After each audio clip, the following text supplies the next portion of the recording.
當任何一方咧，當任何一位嘅玩家推出呢張就係講，當任何一個嘅玩家咧推出呢個你呃人嘅話，佢就可以揭對方嘅一個黑材料啦。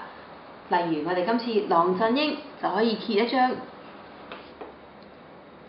鐵頭人嘅黑材料啦。哇！如果呢張黑材料真係被揭發嘅話，佢就失去20個百分比嘅選票，全部落翻去遊離票度啦。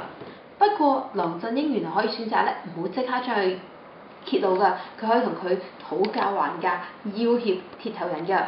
嗱，與其你要將所有嘅20百分比選票俾晒遊離票嘅話，不如咁咧，如果你俾10個百分比嘅選票我就唔揭你呢單黑材料啦。